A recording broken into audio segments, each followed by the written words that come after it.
নমস্কার বন্ধুরা, সুলেখা রান্নাঘরে। তা লইটা মাছ এরকম গোটা গোটা রান্নার জন্য কিভাবে রান্নাটা করছি তা চলুন পুরো রান্নাটা দেখুন, তাহলেই বুঝলুন। এই দেখো বড় বড় লইটা মাছ বাজার থেকে কেটে নিয়ে এসছে।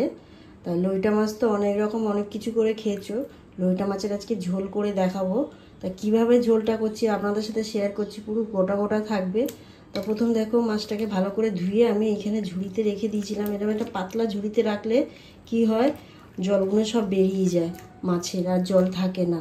তো চলুন কি কি মাখাচ্ছি দেখাচ্ছি। ঝুড়ির মধ্যেই মাখাচ্ছি। দেখো প্রথমে 1 চামচ হলুদ দিয়ে দিলাম, তারপরে দিলাম আন্দাজ মতন নুনটা করে দেখো মাখিয়ে নেবো।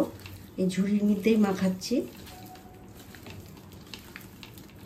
নুন হলুদ মাখানো হয়ে গেছে 10 মিনিটের জন্য। দেখো এই থালায় কিন্তু জল নেই, এবার 10 মিনিট পর দেখাবো কতগুলো জল উঠে গেছে। দেখো 10 মিনিট হয়ে গেছে, দেখো কতটা জল উঠে গেছে, বুঝতে পারছো জল পড়ছে। এবারে দেখো মাছটা আমি সর্ষে তেলে করছি, আপনারা চাইলে সাদা তেলেও করতে পারো। এটা গরম হচ্ছে, এইখানে নিয়েছি আমি আটা। এবার এইভাবে সব একে একে আমি আটাগুলো মাখবো আর ভাজবো। এগুলো সুন্দরভাবে মাখিয়ে, বুঝতে পারছো পুরো সাদা হয়ে গেছে। দেখো ওইগুলো মাখাতে মাখাতে তেলটা গরম হয়ে গেছে। এবার আমি কি করব, তেলের মধ্যে একে একে দিয়ে দেবো।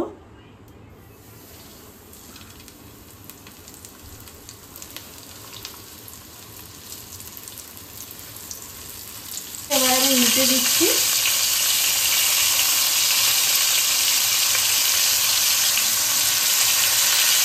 দেখো মাছগুলোকে ভাজা ভাজা হয়ে গেছে, আমি তুলে নিচ্ছি। মাছগুলো দেখো ভেজে ভেজে অন্য একটা পাত্রে রেখে দিচ্ছি। তা সব মাছ ভাজা হয়ে গেল, দেখো এইভাবে ভেজে তুলে নিচ্ছি। আপনারা ভাবছেন যে আটা দিয়ে ভাজি বলে শক্ত হয়েছে, কিন্তু শক্ত হবে না, পরে খুবই সুন্দর নরম হয়ে থাকবে। ওই তেলে আমি মাছের ঝোল বসিয়ে দিচ্ছি। গোটা জিরে ফোড়ন দিলাম, যেরকম মাছের ঝোল হয় পুরো একদম সেরকমই করবো। দেখো অল্প একটু আদা দিয়ে দিলাম, দুটো বড় বড় সাইজের পেঁয়াজ।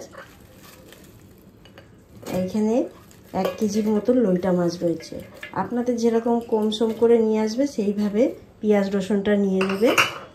আর এখানে দেখো রসুনটা কতগুলো রসুন, এই মাছের আদা রসুনটা বেস্ট। আদা রসুনটা দিলেই ভালো, মাছটার প্রচণ্ড খুব সুন্দর টেস্ট হয়।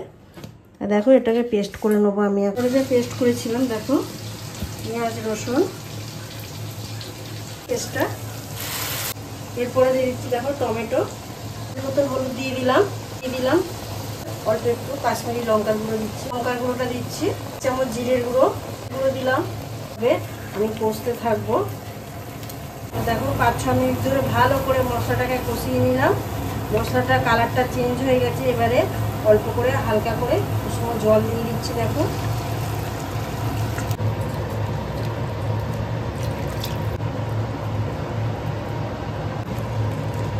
ফুটবে, তখন ঢাকা দিয়ে দেবো। একটু 2-3 মিনিট ঢেকে রেখে দিয়েছিলাম মশলাটা। তো মশলাটাকে ভালো করে নেড়ে এবারে মাছগুলো আস্তে আস্তে দিয়ে দেবো। মাছগুলো দিয়ে দিচ্ছি দেখো একটা একটা করে, অল্প করে দেখো মশলার সাথে ভালো করে নেড়ে দেবো। এবার ধনে পাতাটা ছড়িয়ে দেবো। এইভাবে আমি দেখো গ্যাসটাকে বন্ধ করে দিলাম। এরকমভাবে থাকবে লইটা মাছের ঝোলটা। গ্যাসটাকে আমি বন্ধ করে দিলাম। তা দেখো গ্যাসটাকে বন্ধ করে দিয়ে আলাদা পাত্র একটা ঢেলে নিচ্ছি। হয়ে গেছে দেখো। আর গরম গরম ভাতে পরিবেশন করুন। আর দেখে যদি ভালো লাগে অবশ্যই চ্যানেলটাকে সাবস্ক্রাইব করবে, লাইক করবে, কমেন্ট করতে ভুলবেন না।